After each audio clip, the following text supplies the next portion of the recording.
करते हैं financial management का सेकंड क्लास क्वेश्चन नंबर 4 के साथ। स्कॉलर में हम लोगों ने सम नंबर 3 तक ऑलरेडी लास्ट क्लास में कवर कर लिया था। आज स्टार्ट करेंगे क्वेश्चन नंबर 4 जो कि एग्जाम 2012 में आया हुआ क्वेश्चन है। इस क्वेश्चन में कि जो DCL है 2.5 ये शायद करेक्शन होगा 2 होगा, एक बार एंड में देख लेंगे। जहां तक याद है ये 2 होगा। सेल्स दिया हुआ है 10,000 यूनिट 10 लाख रुपया। वेरिएबल कॉस्ट दिया हुआ है 60 रुपया। तो सेल्स का पर यूनिट कैसे निकालेंगे? 10 लाख को जब 10,000 से डिवाइड करेंगे तो 100 रुपया आएगा सेलिंग प्राइस एक यूनिट का। वेरिएबल कॉस्ट 60 रुपया, मतलब कंट्रीब्यूशन हो जाएगा 40 रुपया। इंटरेस्ट दिया हुआ है 1 लाख, ईबीटी दिया हुआ है और डीसीएल दिया हुआ है। तो हम लोग को ऑपरेटिंग लेवरेज निकालना है और फिनेंशियल लेवरेज निकालना है। तो हम लोग को सेल्स पता है, वेरिएबल कॉस्ट पता है, तो सेल्स माइनस वेरिएबल कॉस्ट करेंगे तो कंट्रीब्यूशन आ जाएगा। लेकिन ईबीआईटी कैसे निकाले? फिक्स कॉस्ट तो दिया ही नहीं है, तो इन दैट केस हम लोग क्या करेंगे, पहले ईबीआईटी ही निकाल लेते हैं। देखो ईबीआईटी माइनस इंटरेस्ट ईबीटी होता है, तो ईबीटी प्लस इंटरेस्ट ईबीआईटी हो जाएगा। तो स्टार्ट करते हैं, लिखो EBT is equals to EBIT. Now FM में मेजॉरिटी सम्स का जनरली कोई फॉर्मेट होता नहीं है, ये मैथ्स जैसा, जैसे हम लोग कॉस्टिंग भी करते थे, ठीक है। तो वैसे ही करके हम लोग इक्वेशन बना लेंगे, EBT is equal to EBIT minus interest. तो ईबीटी देखो दिया हुआ है अर्निंग्स बिफोर टैक्स, एलएचएस में लिख देंगे 2 लाख। ईबीआईटी एक्स ले लो या फिर ईबीआईटी लिखते चलो। इंटरेस्ट भी दिया हुआ है 1 लाख, तो ये माइनस 1 लाख है, उधर जाएगा तो 2 लाख के साथ माइनस हो जाएगा। तो हमारा ईबीआईटी आ गया 1 लाख, ईबीआईटी आ गया 1 लाख, ठीक है। ईबीआईटी आ गया 1 लाख, ओ सॉरी सॉरी सॉरी प्लस हो जाएगा, सॉरी प्लस हो जाएगा, हाँ माइनस साइन था, तो प्लस हो जाएगा 3 लाख। ईबीआईटी आ गया 3 लाख। अब देखो हम लोगों को क्वेश्चन में सेल्स तो टोटल दिया है बट वेरिएबल कॉस्ट का टोटल नहीं दिया, तो नेक्स्ट लाइन में लिख दो वेरिएबल कॉस्ट। तो देखो कितना यूनिट हमने सेल किया, सेल किया हमने 10,000 यूनिट, तो हम ये मान के चलते हैं कि हमने प्रोडक्शन भी किया है 10,000 यूनिट्स। तो 10,000 units at the rate ₹60, 6 lakh का हो जाएगा वेरिएबल कॉस्ट। हम लोग इनकम स्टेटमेंट भी बना के कर सकते हैं या फिर इक्वेशन बना के भी कर सकते हैं। नेक्स्ट लाइन में निकाल देंगे कंट्रीब्यूशन। कंट्रीब्यूशन कैसे निकलेगा? Sales minus variable cost. क्यों निकालेंगे कंट्रीब्यूशन? क्योंकि हम लोग को ऑपरेटिंग लेवरेज निकालना है, डीओएल, जिसका फॉर्मूला होता है कंट्रीब्यूशन बाय ईबीआईटी। तो sales 10 lakh, variable cost 6 lakh, तो कंट्रीब्यूशन हो जाएगा 4 लाख। तो अब हम लोग को कंट्रीब्यूशन पता है और ईबीआईटी पता है, तो इजीली हम लोग का डीओएल निकल जाएगा। तो निकाल दो, लिख देंगे degree of operating leverage, bracket में लिख देंगे DOL is equals to contribution by EBIT. Contribution 4 lakh, EBIT 3 lakh,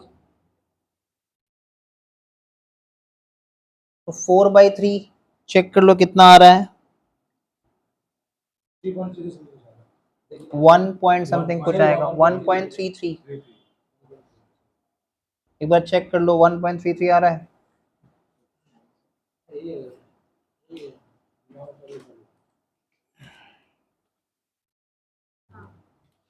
ठीक है। उसके बाद देखो degree of financial leverage, degree of financial leverage का फॉर्मूला होता है ईबीआईटी बाय ईबीटी। तो डिग्री ऑफ फाइनेंशियल लेवरेज भी निकाल देते हैं।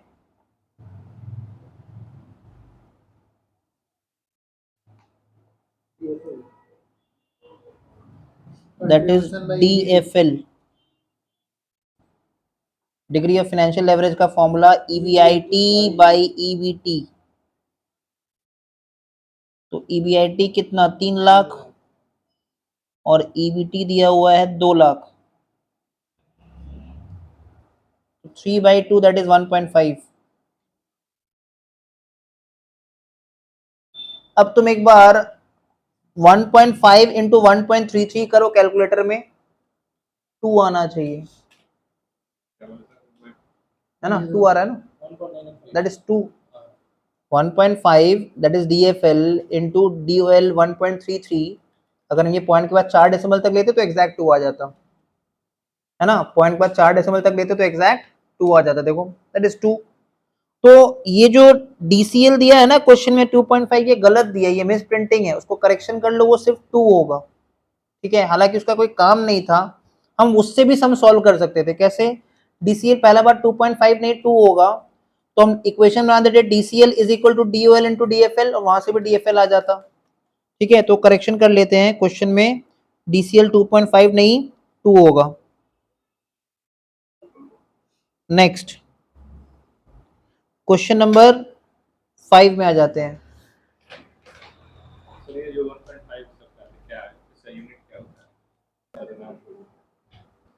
देखो क्वेश्चन नंबर 5 में दिया हुआ है, बोल रहा है calculate operating financial and combined leverages. तीनों लेवरेज निकालना है अंडर सिचुएशंस। सिचुएशन का मतलब केस, है ना? Situation 1, situation 2, case 1, case 2। When fix cost are, A में लिखा है 5000, एक बार 5000 मान के सम बनाना है। बी में लिखा है 10,000। Under financial plans 1 and 2 respectively from the following information pertaining, मतलब relating to the operation and capital structure of a textile company. तो हमको फिक्स कॉस्ट सिचुएशन 1 में मान के चलना है 5000 और सिचुएशन 2 में मान के चलेंगे 10,000। ठीक है, सिचुएशन वाइज फिक्स कॉस्ट दिया हुआ है। और क्या दिया हुआ है क्वेश्चन में? टोटल एसेट्स दिया है 30,000, टोटल एसेट टर्नओवर दिया हुआ है। तो हम लोग का एक चैप्टर आएगा रेशियो एनालिसिस बोल के, 20 मार्क्स का चैप्टर, उसमें बहुत कुछ फॉर्मूला बनाना सीखेंगे। अभी थोड़ा फॉर्मूला बनाने सीखते हैं। जैसे देखो फॉर्मूला क्वेश्चन नाम लिखा है टोटल एसेट टर्नओवर। टर्नओवर का मतलब होता है सेल्स, टर्नओवर का मतलब होता है सेल्स। तो नाम लिखा है टोटल एसेट टर्नओवर। ठीक है, तो फॉर्मूला ऐसे बनाएंगे, टर्नओवर रेशियो में सेल्स हो जाएगा न्यूमरेटर, और जिस नाम से फॉर्मूला है वो हो जाएगा डिनोमिनेटर, जैसे सेल्स बाय टोटल एसेट। अगर बोलता करंट एसेट टर्नओवर रेशियो तो सेल्स बाय करंट एसेट। अगर बोलता वर्किंग कैपिटल टर्नओवर रेशियो तो sales by working capital. Debtors turnover ratio तो sales by debtors, average debtors. इस तरह से हम लोग फॉर्मूला बनाना सीखेंगे। तो turnover, total asset turnover ratio 2 दिया है, मतलब 2 टाइम्स। बोलने का मतलब है कि टोटल एसेट 2 गुना है सेल्स का, 2 टाइम्स है, और टोटल एसेट दिया हुआ है। Variable cost as a percentage of sales 60%, मतलब वेरिएबल कॉस्ट सेल्स का 60% है। तो अगर वेरिएबल कॉस्ट सेल्स का 60% होगा तो बाकी 40% क्या है? कंट्रीब्यूशन है। अब देखो फाइनेंशियल प्लान 1 दिया हुआ है। फाइनेंशियल प्लान 1 में देखो, दोनों ही प्लान में हम 40,000 रुपया मार्केट से उठा रहे हैं, बट फाइनेंशियल प्लान 1 में इक्विटी से कितना उठा रहे हैं? 30,000, और डिबेंचर से 10% रेट ऑफ इंटरेस्ट पे 10,000। मतलब फाइनेंशियल प्लान 1 में जो इंटरेस्ट ऑन डिबेंचर होगा वो 10,000 का 10% 1,000 होगा। लेकिन फाइनेंशियल प्लान 2 में इक्विटी से उठा रहे हैं 10,000 और डिबेंचर से उठा रहे हैं 30,000, मतलब फाइनेंशियल प्लान 2 में जो इंटरेस्ट ऑन डिबेंचर होगा वो 3,000 होगा।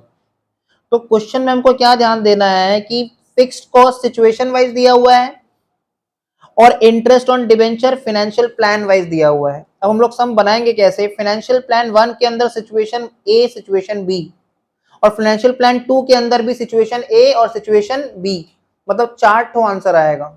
DOL 4 आएगा, DFL 4 आएगा और DCL 4 आएगा। तो कैसे करके हम लोग को सम्स को प्रेजेंट करना है, स्टार्ट करते हैं। तीनों निकालना है। क्वेश्चन का फर्स्ट लाइन बोल दिया। तो नया पेज से सम स्टार्ट करते हैं और कॉपी को इस तरह से हम लोग हॉरिजॉन्टली घुमा लेंगे। सम नंबर 5, सम नंबर 5। ठीक है, अब क्योंकि हम लोग को लेवरेजेस निकालना है तो हेडिंग दे देते हैं स्टेटमेंट शोइंग लेवरेजेस।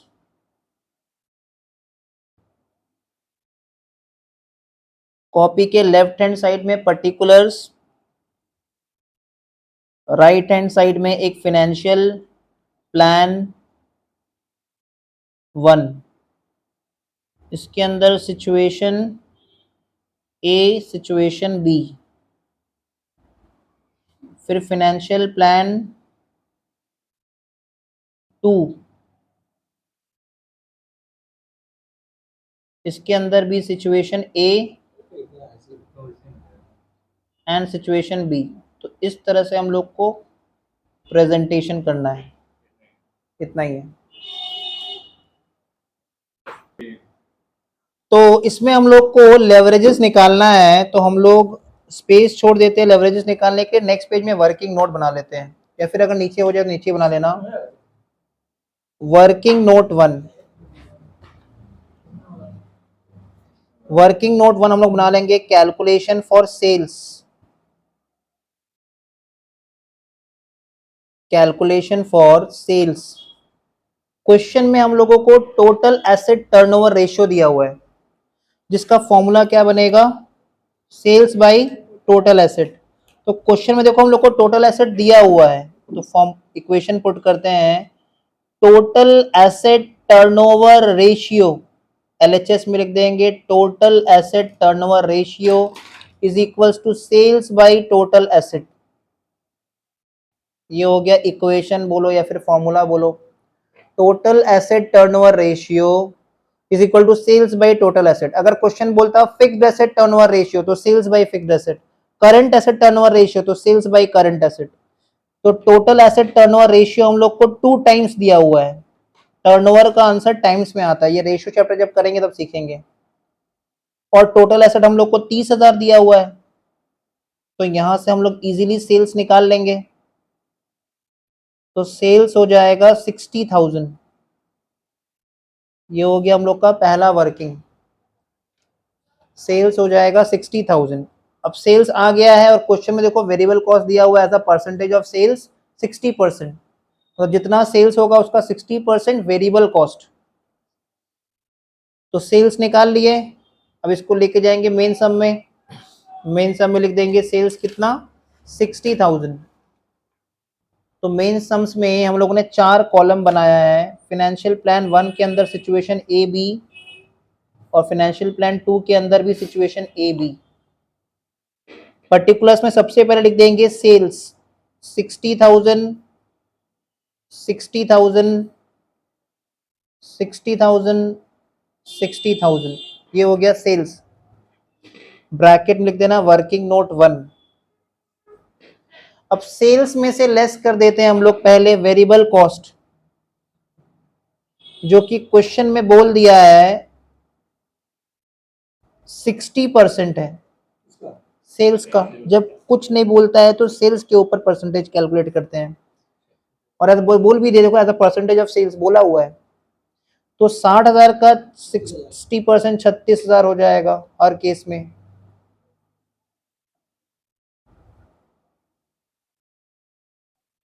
अब क्योंकि वेरिएबल कॉस्ट 60% है तो कंट्रीब्यूशन 40% हो जाएगा 24,000।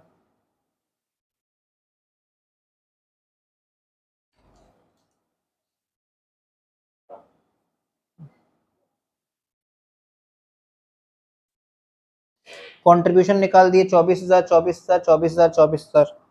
अब कंट्रीब्यूशन से हम लोग क्या लेस करते हैं, फिक्स्ड कॉस्ट। कंट्रीब्यूशन से हम लोग लेस कर देते हैं फिक्स्ड कॉस्ट, और फिक्स्ड कॉस्ट क्वेश्चन का फर्स्ट लाइन में सिचुएशन वाइज दिया हुआ है। सिचुएशन ए में फिक्स कॉस्ट 5,000 लेंगे और सिचुएशन बी में फिक्स कॉस्ट 10,000 लेंगे, तो लिख देंगे less fixed cost.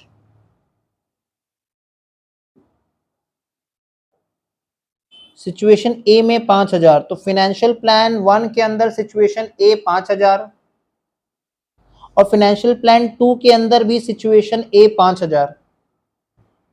Financial plan 1 के अंदर सिचुएशन ए 5,000 का फिक्स कॉस्ट, फाइनेंशियल प्लान 2 के अंदर सिचुएशन ए 5,000 का फिक्स कॉस्ट। और सिचुएशन बी में 10,000 का फिक्स कॉस्ट फाइनेंशियल प्लान 1 में और फाइनेंशियल प्लान 2 में भी सिचुएशन बी में 10,000 का फिक्स कॉस्ट।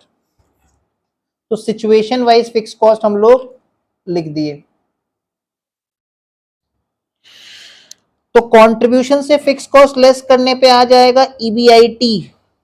तो 24,000 में से 5,000 लेस किए तो 19,000, 14,000, 19,000, 14,000 ईबीआईटी आ गया। अब ईबीआईटी से क्या लेस करते हैं? इंटरेस्ट ऑन डिवेंचर्स या फिर इंटरेस्ट ऑन लोन। तो डिवेंचर देखो प्लान वाइज दिया हुआ है। फाइनेंशियल प्लान 1 में डिवेंचर्स 10,000 का है और रेट ऑफ इंटरेस्ट 10% है। मतलब फाइनेंशियल प्लान 1 में जो डिवेंचर का इंटरेस्ट होगा वो 1,000 होगा। ये सिचुएशन वाइज नहीं दिया हुआ है, ये प्लान वाइज दिया हुआ है।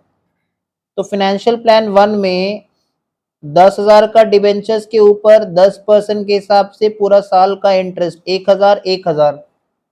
जबकि फाइनेंशियल प्लान 2 में डिवेंचर्स 30,000 है, तो 30,000 का डिवेंचर्स के ऊपर 10% के हिसाब से पूरा साल का इंटरेस्ट 3,000। तो डिवेंचर इंटरेस्ट हम लोग ले रहे हैं फाइनेंशियल प्लान वाइज, जबकि फिक्स कॉस्ट ले रहे हैं सिचुएशन वाइज। अब ईबीआईटी से इंटरेस्ट लेस कर देंगे तो आ जाएगा ईबीटी, अर्निंग्स बिफोर टैक्स। और ईबीटी पे ही हम लोग स्टेटमेंट को क्लोज कर देंगे, क्योंकि ईबीटी तक निकालने से ही तीनों निकल जाएगा, ओएल, एफएल और सीएल। तो 19,000 में से 1,000 माइनस करेंगे तो 18,000, 14,000 में 1,000 माइनस करेंगे तो 13,000,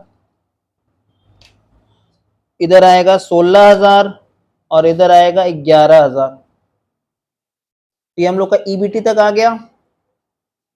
अब इसके नीचे सारा फॉर्मूलाज पुट कर दो। Degree of operating leverage,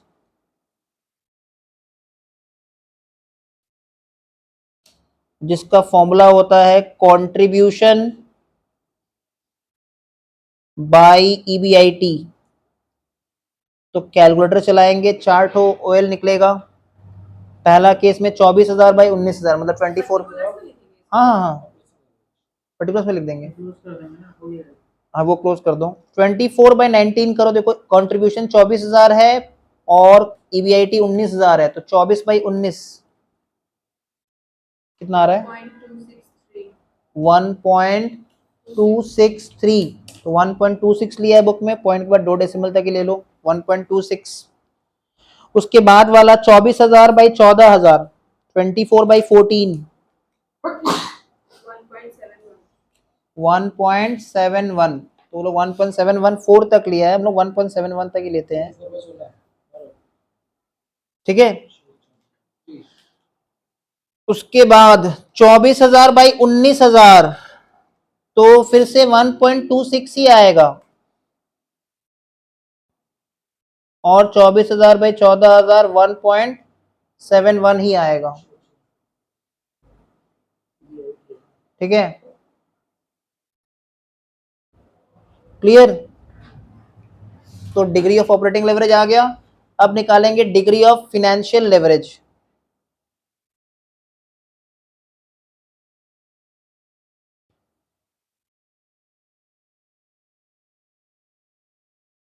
degree of financial leverage, जिसका फॉर्मूला ईबीआईटी बाई ईबीटी। तो फॉर्मूला पुट करो, 19,000 बाई 18,000, 19/18, 1.05। फिर 14,000 बाई 13,000, 14/13, 1.07। फिर 19,000 बाई 16,000,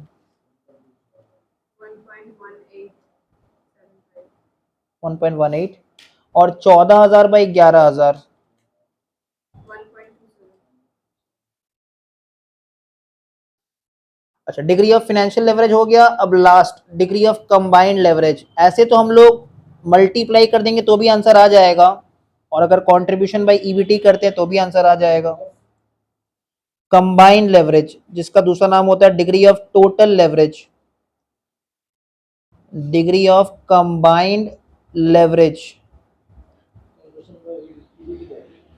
कंट्रीब्यूशन बाय ईबीटी।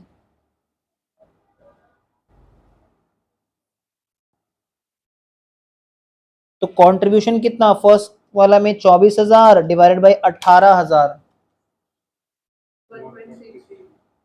और देखो इन दोनों को मल्टीप्लाई करके 1.26 और 1.05 को मल्टीप्लाई करके अप्रोक्सीमेटली उतना ही आता। ठीक है, तो या तो तुम डीओएल और डीएफएल का आंसर को मल्टीप्लाई कर दो तो आ जाएगा, या फिर कंट्रीब्यूशन बाय ईबीटी कर दो तो आ जाएगा। नेक्स्ट वाला कितना आ रहा है बताओ? 1.84।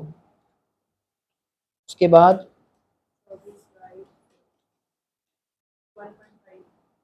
1.5,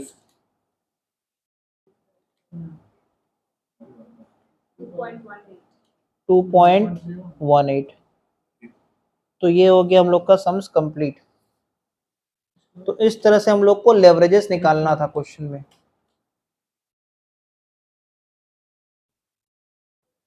स्टार्ट करते क्वेश्चन नंबर 6। देखो इसको क्या करे तो बुक में ही बन जाएगा, बस कैलकुलेटर थोड़ा तुम सबके साथ रखना। बोल रहा है calculate operating leverage, financial leverage from the following data. तो एक ओरिजिनल डेटा दिया है जिसको हम लोग बोलते हैं प्रेजेंट, और एक 10% सेल्स बढ़ने के बाद दिया जिसको बोलते हैं प्रपोज्ड। ठीक है, ओरिजिनल डेटा को बोलेंगे प्रेजेंट डेटा, और 10% सेल्स बढ़ने के बाद जो डेटा वो प्रपोज्ड डेटा। तो सेल्स देखो करंट में कितना 1500 लाख, और प्रपोज में 10% बढ़ने के बाद कितना 1650। तो जाहिर सी बात है 1500 का 10% बढ़ाएंगे तो 1650 होगा, 1500 का 10% 150 होता है। अब देखो सेल्स को बढ़ाने का दो तरीका है, या तो सेलिंग प्राइस बढ़ा दो या तो ज्यादा यूनिट बेचना स्टार्ट कर दो, दोनों से सेल बढ़ जाएगा। यहाँ पे देखो इसने क्या किया है, सेलिंग यूनिट्स बढ़ा दिया है। पहले 1500 लाख यूनिट्स बनाता था और 1 रुपया करके बेचता था तो 1500 का सेल होता था। अभी सेलिंग प्राइस वही रखा है 1 रुपया, अब बना रहा है 1650 यूनिट्स, और वेरिएबल कॉस्ट देखो 60 पैसा करके, तो 1500 यूनिट को बनाने का वेरिएबल कॉस्ट 60 पैसा करके 900 होगा। लेकिन कैलकुलेटर 1650 यूनिट्स को 60 पैसा करके बनाने का वेरिएबल कॉस्ट 990 होगा। 1650 यूनिट्स को 60 पैसा करके बनाने का वेरिएबल कॉस्ट 60 पैसा 0.6, 1650 यूनिट्स को 60 पैसा करके बनाने का वेरिएबल कॉस्ट 1650 यूनिट्स को 60 पैसा इंटू 990। तो सेल्स 1500 प्रेजेंट में, वेरिएबल कॉस्ट 900, तो 600 लोग लिखा नहीं, वो कंट्रीब्यूशन होता। ठीक है, और 1650 में से 990 माइनस करेंगे तो 660, वो कंट्रीब्यूशन होता। फिक्स कॉस्ट माइनस किया 450, 450। देखो फिक्स कॉस्ट तो चेंज नहीं होता, तुम सेल्स 10% से बढ़ाओ, 100% से बढ़ाओ, 1000% से बढ़ा दो, फिक्स कॉस्ट तो अपने जगह फिक्स्ड ही रहेगा। फिर आ गया earning before interest and tax 150, 210, less interest EBT आ गया, लेस टैक्स। तो इसमें हम लोग को क्या निकालना है, ऑपरेटिंग लेवरेज और फाइनेंशियल लेवरेज दोनों इनकम स्टेटमेंट का। तो अगर हम डायरेक्टली आंसर निकालें, ओरिजिनल डेटा में, प्रेजेंट डेटा में कंट्रीब्यूशन कितना 600, और ईबीआईटी कितना 150, तो सीधा आंसर कितना 4। प्रपोज डेटा में अगर हम ओएल निकालें, डिग्री ऑफ ऑपरेटिंग लेवरेज, तो contribution 660 divide by EBIT 210, 660 by 210 3.14। Clear आ रहा है? अगर हम ओरिजिनल डेटा का एफएल निकालें तो ईबीआईटी कितना 150 और ईबीटी कितना 100, तो 1.5। और अगर हम प्रपोज डेटा का एफएल निकालें तो ईबीआईटी 210 और ईबीटी 160 डिवाइड बाय 160, तो आंसर 1.31। क्लियर? तो इसमें कुछ करना नहीं था, इसलिए कॉपी में लिख के इसको नहीं कर रहे हैं, सीधा जाते हैं सम नंबर। इसको क्या होमवर्क लेके, इसमें तो कुछ करना ही नहीं था मतलब। अगर ऐसा एग्जाम में क्वेश्चन आ गया तो कुछ करेंगे, कुछ नहीं, सीधा फॉर्मूला पुट करके आंसर निकाल देंगे, पर ऐसा आएगा नहीं। सम नंबर 7 देखो, an analytical statement of AB company is shown below. It is based on output sales level of 80,000 unit. Sales कितना दिया 9,60,000, तो अगर 9,60,000 को 80,000 से डिवाइड करेंगे तो सेलिंग प्राइस पर यूनिट आ जाएगा, जो कि आएगा 12 रुपया। वेरिएबल कॉस्ट कितना दिया, 5,60,000। इसको भी अगर 80,000 यूनिट से डिवाइड करेंगे तो वेरिएबल कॉस्ट आ जाएगा 7 रुपया। तो 12 रुपया सेलिंग प्राइस, 7 रुपया वेरिएबल कॉस्ट, तो कंट्रीब्यूशन हुआ 5 रुपया। तो 80,000 को 5 रुपया से मल्टीप्लाई करेंगे तो ये जो नाम लिखा है ना रेवेन्यू बिफोर, रेवेन्यू मतलब होता है इनकम, इकोनॉमिक्स में हम लोग पढ़े रेवेन्यू का मतलब इनकम बिफोर फिक्स कॉस्ट, मतलब यही इसको हम लोग बोलते हैं कंट्रीब्यूशन। ठीक है, 4 लाख का कंट्रीब्यूशन में 2,40,000 का कंट्रीब्यूशन लेस कर दिया, तो जिसका नाम नहीं लिखा उसका नाम है ईबीआईटी। 1,60,000 का ईबीआईटी, ईबीआईटी से इंटरेस्ट लेस किया 60,000 तो आ जाएगा ईबीटी, टैक्स लेस किया तो जो नेट इनकम है इसी को हम लोग बोलते हैं ईट, अर्निंग्स आफ्टर टैक्स। ठीक है, और अकाउंटिंग में इसको बोलते हैं पैट, प्रॉफिट आफ्टर टैक्स। इसमें भी तुमको देखो ज्यादा कुछ करना नहीं है, सीधा फॉर्मूला पुट करना है, ओएल निकालना है, एफएल निकालना है, सीएल निकालना है। बताओ ओएल कैसे निकलेगा, कंट्रीब्यूशन बाई ईबीआईटी, और कंट्रीब्यूशन कितना दिख रहा है 4 लाख, ईबीआईटी कितना दिख रहा है 1,60,000। एफएल कैसे निकलेगा, ईबीआईटी बाई ईबीटी। सीएल कैसे निकलेगा, कंट्रीब्यूशन बाय ईबीटी या फिर ओएल इनटू एफएल को मल्टीप्लाई। तो 7 को लिख लो होमवर्क। ठीक है, क्वेश्चन नंबर 7 को लिख लेते हैं होमवर्क। क्वेश्चन नंबर 8 में आ जाते हैं। क्वेश्चन नंबर 8 में भी देखो वही निकालना है, operating leverage, financial leverage, combined leverage. Interest दिया हुआ है 5,000, सेल्स दिया है, वेरिएबल कॉस्ट दिया है। तो पहले बताओ सेल्स माइनस वेरिएबल कॉस्ट क्या आ जाएगा, contribution. Contribution less fix cost क्या आ जाएगा, ईबीआईटी। ईबीआईटी लेस इंटरेस्ट क्या आ जाएगा, ईबीटी। बन गया इनकम स्टेटमेंट, फॉर्मूला पुट करेंगे आंसर आ जाएगा। क्लियर, सम नंबर 8 को भी लिख देते हो होमवर्क। ऐसा ही आता है, सम नंबर 9 नहीं ऐसे ही आता है, some number 9, calculate degree of operating leverage, degree of financial leverage and degree of combined leverage. Sales दिया है 2 लाख रुपया, वेरिएबल कॉस्ट 70 पैसा दिया है, तो कितना यूनिट से मल्टीप्लाई करेंगे, 1 लाख यूनिट्स। देखो जितना बेचा है उतना ही बनाया होगा। ठीक है, तो वेरिएबल कॉस्ट हो जाएगा 70,000, तो सेल्स माइनस वेरिएबल कॉस्ट क्या होता है, तो क्लोजिंग स्टॉक हो जाता, 1 लाख यूनिट क्लोजिंग स्टॉक हो जाता।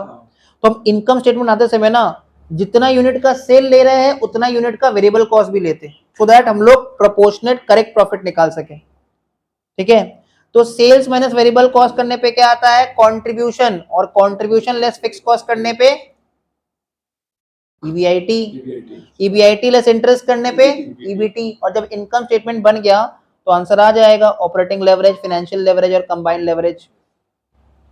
ठीक है, अब सम नंबर 9 को भी होमवर्क लिख लेते हैं। सम नंबर 10 में जाने से पहले थोड़ा कॉपी में आते हैं और नया फॉर्मूलाज लिखते हैं। लिखो, बहुत बार ओएल, एफएल और सीएल का जो सम्स होगा वो रिलेशन के ऊपर बेस्ड होगा। ठीक है, रिलेशन के ऊपर बेस्ड होगा। जैसे देखो, अगर रिलेशन बोलता है सेल्स ईबीआईटी, सेल्स ईबीआईटी, मतलब क्वेश्चन ऐसे बोलेगा कि अगर सेल्स 10% से बढ़ेगा तो ईबीआईटी कितना परसेंट से बढ़ेगा।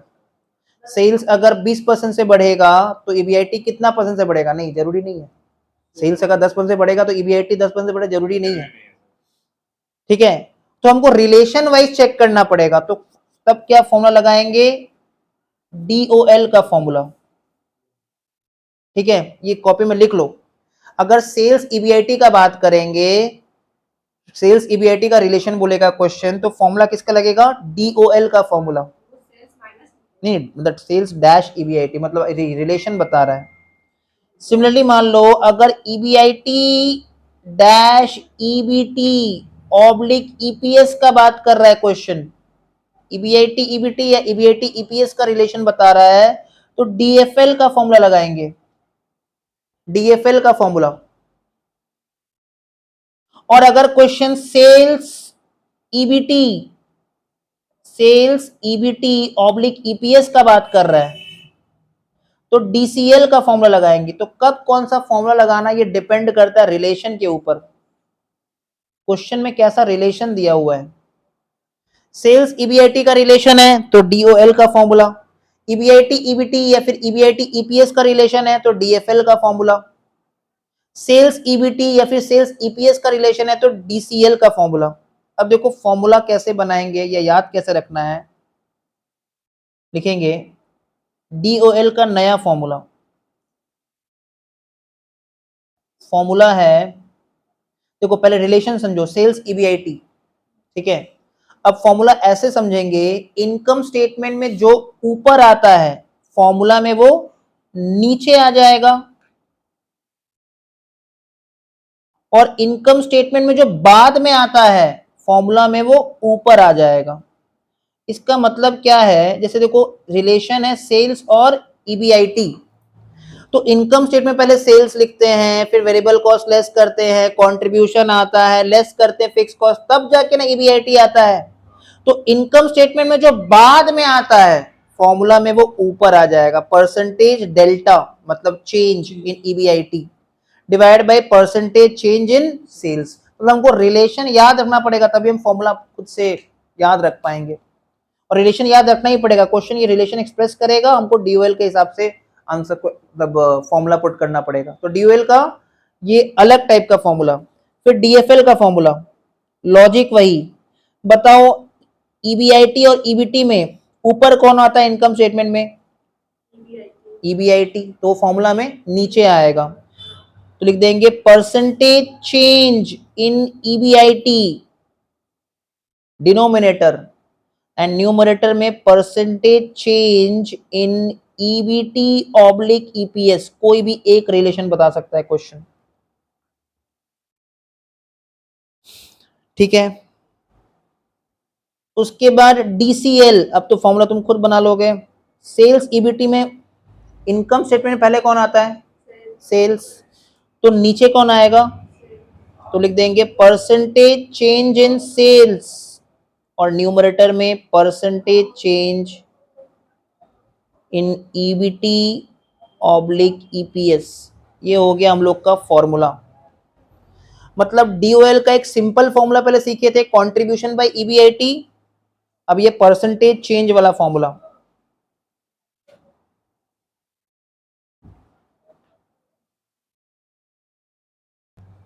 क्वेश्चन नंबर 10 में आ जाते हैं, लिखा है a firm has sales of 10 lakh रुपया, फर्म का सेल्स 10 लाख रुपया है, वेरिएबल कॉस्ट 7 लाख रुपया है, तो कंट्रीब्यूशन कितना 3 लाख, फिक्स कॉस्ट 2 लाख रुपया है, तो ईबीआईटी 1 लाख, एंड डेट मतलब डिवेंचर उधारी 5 लाख का डेट है, जिसका 10% रेट ऑफ इंटरेस्ट है, तो interest on debenture 50,000। What are the operating financial and combined leverages. यहां तक एक क्वेश्चन हुआ, यहां से दूसरा क्वेश्चन है वो बाद में पढ़ेंगे, पहले हम लोग यहां तक का सॉल्व कर लेते हैं। तो पहले इनकम स्टेटमेंट बना लेते हैं, सम नंबर है 10,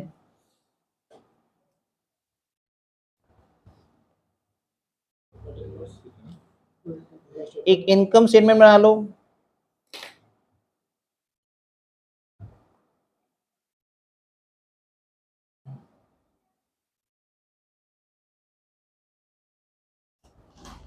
पर्टिकुलर्स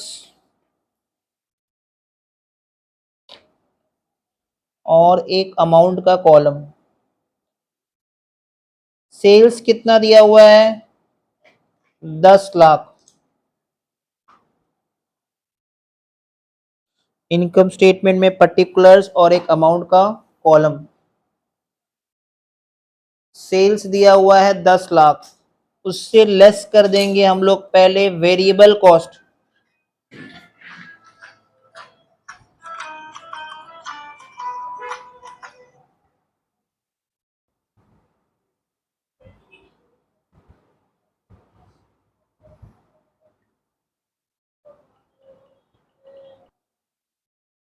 तो sales less variable cost, variable cost दिया हुआ है 7 लाख, तो 3 लाख रुपया आ रहा है कंट्रीब्यूशन,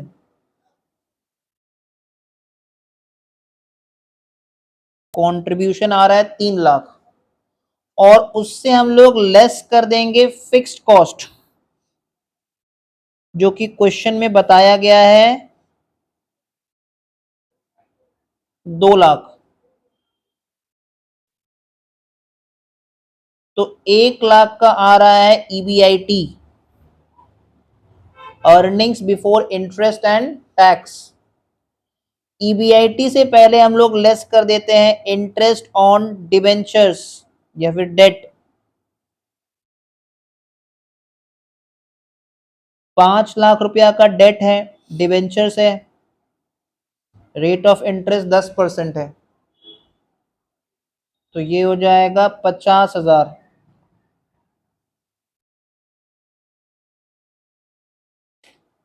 तो ये हो जाएगा ईबीटी, अर्निंग्स बिफोर टैक्स। अब तीनों चीज निकाल देते हैं नॉर्मल फॉर्मूला से, इस फॉर्मूला से नहीं, इस फॉर्मूला का काम अभी आएगा थोड़ा देर बाद। Normal formula contribution by EBIT, तो डिग्री ऑफ ऑपरेटिंग लेवरेज जो पहले फॉर्मूला सीखे थे उसी से निकालेंगे।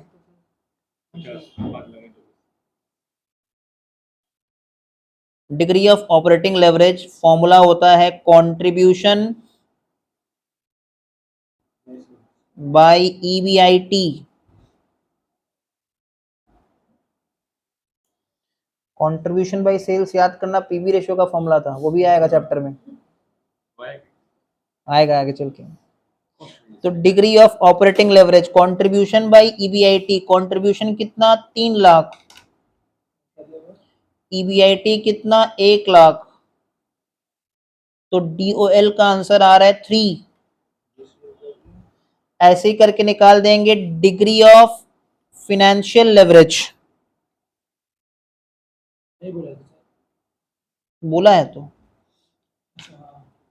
डिग्री ऑफ फाइनेंशियल लेवरेज भी निकालना है। फॉर्मूला होता है EBIT by EBT.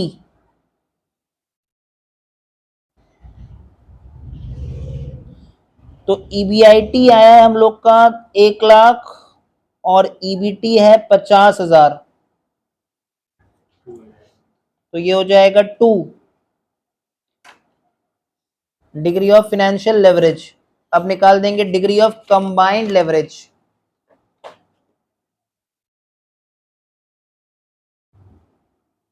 Degree of combined leverage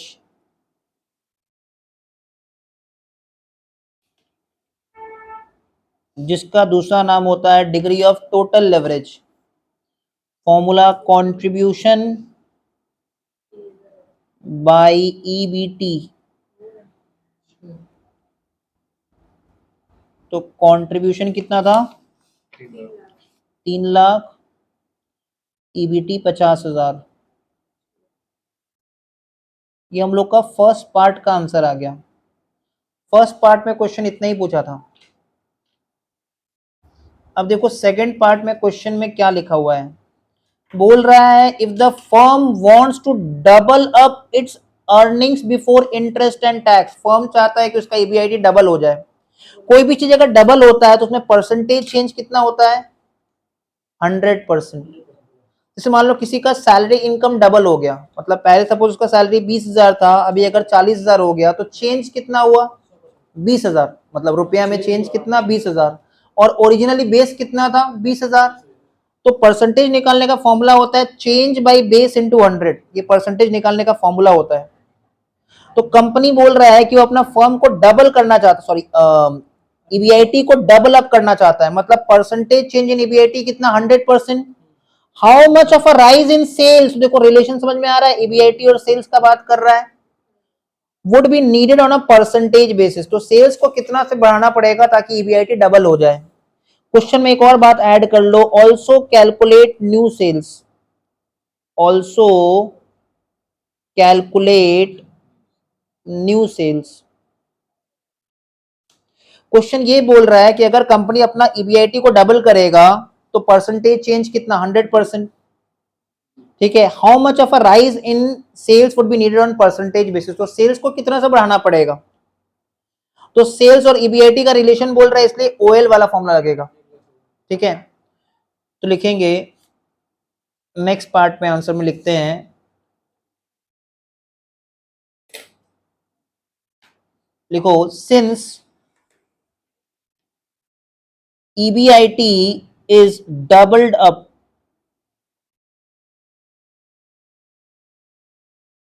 Therefore, percentage change in EBIT is equals to 100%. ठीक है, percentage change in EBIT is equals to 100%. अब सेल्स और ईबीआईटी का रिलेशन, तो हम लोग रिलेशन चेक करेंगे जो फॉर्मूला लिखे थे अभी. सेल्स और ईबीआईटी का रिलेशन में डीओएल का फॉर्मूला लगता है और हम लोगों ने नॉर्मली डीओएल निकाला था 3. ठीक है, तो डीओएल को यूज करेंगे तो फॉर्मूला बैठाओ, लिखो DOL is equals to percentage change in EBIT divided by percentage change in sales. तो लेफ्ट हैंड साइड में लिख देंगे 3. DOL का वैल्यू आया था 3. परसेंटेज चेंज इन EBIT हम लोग को पता है 100 है, तो परसेंटेज चेंज इन सेल्स निकल जाएगा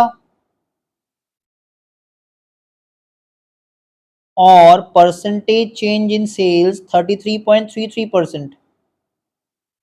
100 by 3 that is 33.33%. अब देखो चेंज भी दो तरह का होता है, एक होता है पॉजिटिव चेंज, एक होता है नेगेटिव चेंज. यहाँ पे अर्निंग्स डबल हो रहा है तो जाहिर सा बात है सेल्स बढ़ा होगा कि कम हो गया होगा, बढ़ गया होगा, है कि नहीं.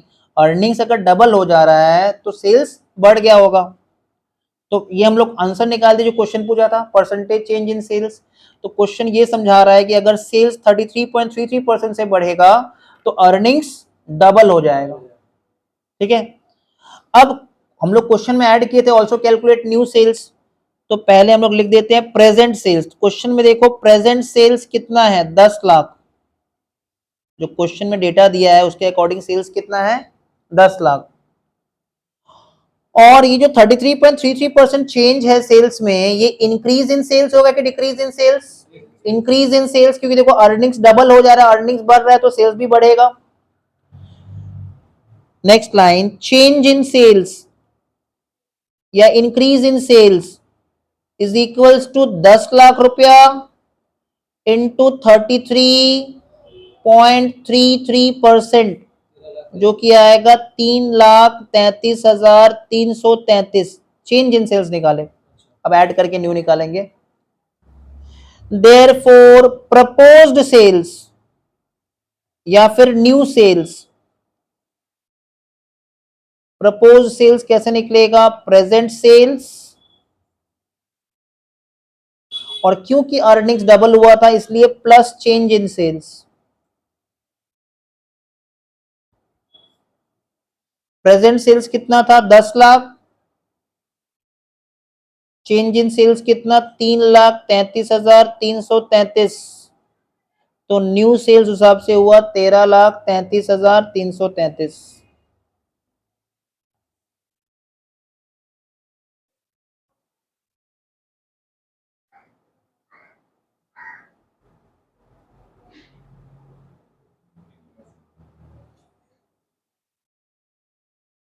नहीं, बहुत बार वीडियो ना उल्टा रिकॉर्ड हो जाता है. नहीं, जैसे कॉपी ऐसे इधर आ जाता है. नेक्स्ट समय जाने से पहले एक बार फिर से हम लोग सेमेस्टर 4 में सीखे थे ब्रेक इवन पॉइंट, वो फिर से कॉपी में लिख लेते हैं. लिखो ब्रेक इवन पॉइंट.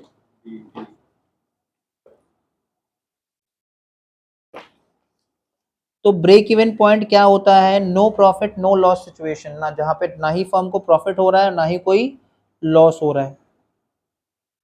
तो लिखेंगे BEP is that level of sales, is that level of sales, comma, where the firm is neither earning any profit, where the firm is neither earning any profit nor incurring any losses. BEP is that level of sales where the firm is neither earning any profit nor incurring any losses. अब ये BEP को calculate करने का दो तरीका. एक होता है बीईपी इन यूनिट्स। तो बीईपी इन यूनिट्स को कैलकुलेट करने का तरीका होता है fixed cost by contribution per unit.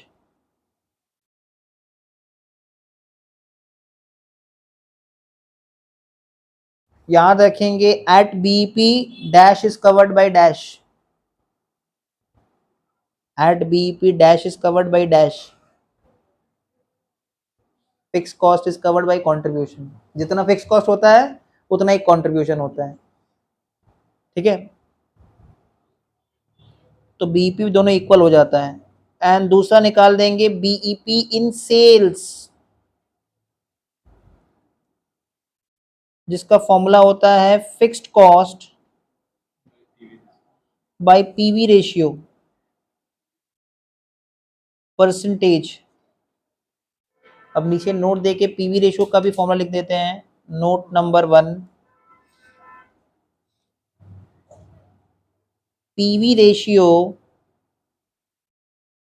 Percentage का फॉर्मूला होता है contribution by sales into 100, contribution by sales into 100, ठीक है। तो ये अभी हम लोग को दरकार पड़ेगा सम्स नंबर 10 में, 11 में, सम नंबर 11 में। स्टार्ट करते क्वेश्चन। लिखा हुआ है सम नंबर 11 में, X corporation has estimated that for a new product its break even point is 2000 units। उसका ब्रेक इवन पॉइंट 2000 यूनिट्स है।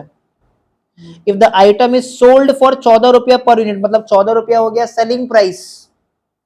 एक्स कॉर्पोरेशन एस्टिमेट कर रहा है एक नया प्रोडक्ट के लिए, उसका बीईपी इन यूनिट्स दिया हुआ है 2000 और आइटम का सेलिंग प्राइस कितना है 14 रुपया।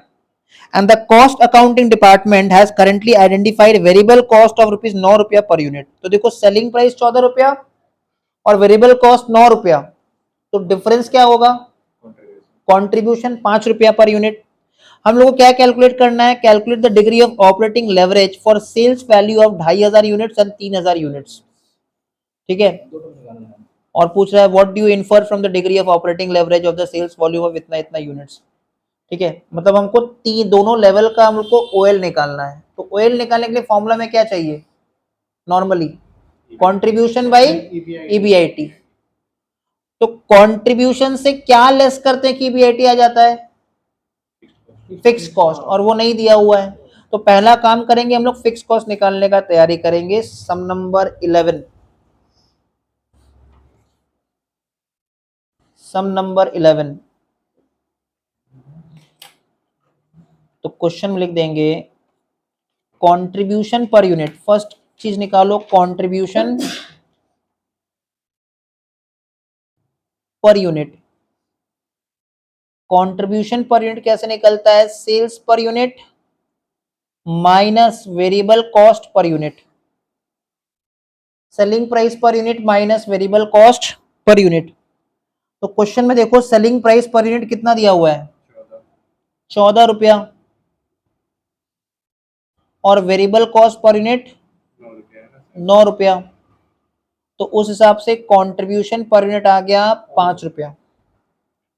ये हो गया हम लोग का फर्स्ट स्टेटमेंट या फर्स्ट पॉइंट, फर्स्ट इक्वेशन। अब ब्रेक इवन पॉइंट क्वेश्चन में दिया हुआ है, देखो क्वेश्चन का फर्स्ट लाइन में 2000 यूनिट्स बीईपी दिया हुआ है 2000 यूनिट्स, बीईपी बीईपी 2000 यूनिट्स। तो फॉर्मूला पुट करेंगे break even point in units is equals to fixed cost divided by contribution per unit। तो break even point in units हो जाएगा 2000 यूनिट्स,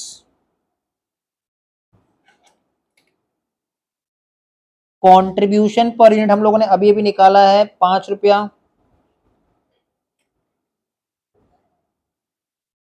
पर यूनिट, तो यहां से निकल जाएगा हम लोग का फिक्स कॉस्ट। तो फिक्स कॉस्ट आ जाएगा 10,000। अब हम लोग को ऑपरेटिंग लेवरेज निकालना है 2 सेल्स वॉल्यूम का। अब इसके नीचे हेडिंग दे दो कंप्यूटेशन ऑफ ऑपरेटिंग लेवरेज।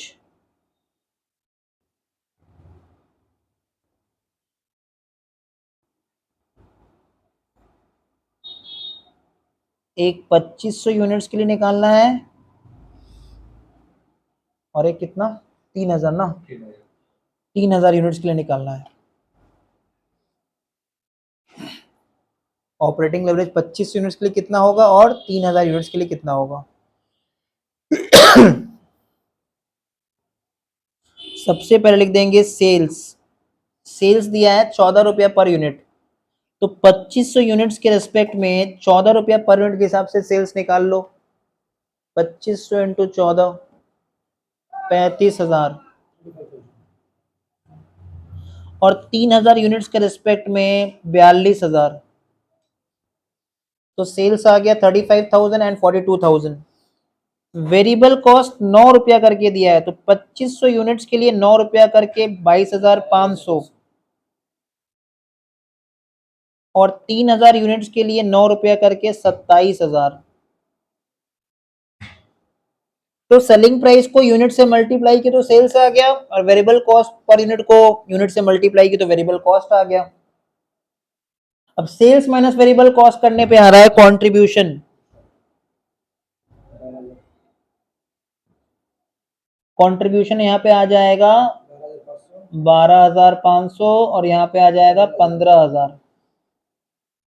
अब देखो फिक्स कॉस्ट हम लोगों ने निकाला था 2000 यूनिट्स पे 10,000, तो 2,500 पे कितना होगा, 3,000 पे कितना होगा, सेम ही रहेगा।